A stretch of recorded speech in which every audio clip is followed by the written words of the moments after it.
পৃথিবীর সর্ববৃহৎ মানব পতাকার পর এবার সমবেত কণ্ঠে জাতীয় সঙ্গীত গেয়ে বিশ্ব রেকর্ড গড়তে চায় বাংলাদেশ। স্বাধীনতা দিবসে লাখো জনতার কণ্ঠে সমবেত কণ্ঠে জাতীয় সঙ্গীত গাওয়ার মাধ্যমে বিশ্ব রেকর্ড গড়তে চায় এই দেশ।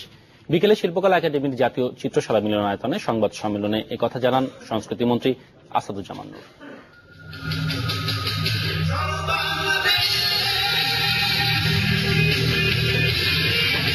কণ্ঠে সোনার বাংলা, হৃদয়ে প্রিয় জন্মভূমি বাংলাদেশ।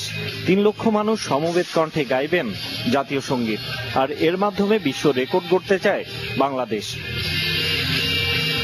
রোববার সন্ধ্যায় শিল্পকলা একাডেমির চিত্রশালা প্লাজায় সংবাদ সম্মেলনের মাধ্যমে সে কথাই জানালেন সংস্কৃতি মন্ত্রী আসাদুজ্জামান নূর।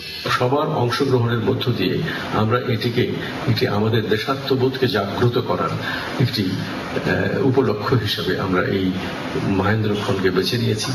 এইরকম একটি গৌরবদীপ্ত দিনকে আমরা এই বিপুলভাবে আমরা এটাকে পালন করতে চাইছি। বর্তমানে 1,20,000 মানুষের সমবেত কণ্ঠে জাতীয় সঙ্গীত গাওয়ার রেকর্ডটি আছে ভারতের। তবে এবার স্বাধীনতা দিবসে সেই রেকর্ডটি ভাঙতে চায় বাংলাদেশ। সংবাদ সম্মেলনে আয়োজনের দিক নির্দেশনা দেন মন্ত্রী।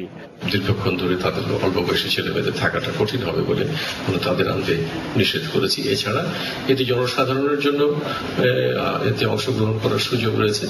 তবে আমরা যেহেতু 3 লক্ষ মানুষকে এখানে একত্রিত করব এবং গিনেস বুকের কর্তৃপক্ষের কতগুলো সুনির্দিষ্ট নিয়ম আছে, সেই নিয়মগুলো যেহেতু আমরা পালন করতে হবে আমাদের, সে কারণ প্রত্যেককে গান গাইতে হবে।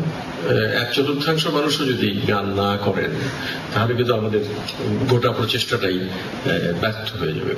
তথ্যমন্ত্রী হাসানুল হক ইনু বলেন, কেবল বিশ্ব রেকর্ড গড়ার জন্য নয়, সমবেত কণ্ঠে জাতীয় সঙ্গীত পরিবেশনের মাধ্যমে এক সুরে এক জায়গায় ঐক্য গড়তে চায় বাংলাদেশ। একই সময়ে সারা বাংলাদেশের জেলা উপজেলা, গ্রামে গঞ্জে মানুষ যে যেখানে থাকবে তারা সেখানে দাঁড়িয়ে জাতীয় সঙ্গীত গাইবে। সমগ্র বাংলাদেশের জনগোষ্ঠীকে কিছুক্ষণের জন্য জাতীয় সঙ্গীত গাওয়ার মধ্য দিয়ে এক সুরে এক জায়গায় আমরা আমাদের ঐক্য প্রদর্শন করতে চাই।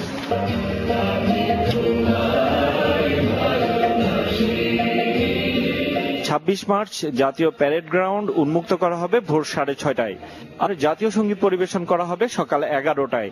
এই সংক্রান্ত তথ্যের জন্য একটি ওয়েবসাইটও খোলা হয়েছে। হিমাল মাহবুব, চ্যানেল 24, ঢাকা। ময়মনসিংহের ত্রিশালে ছিনতাই হওয়া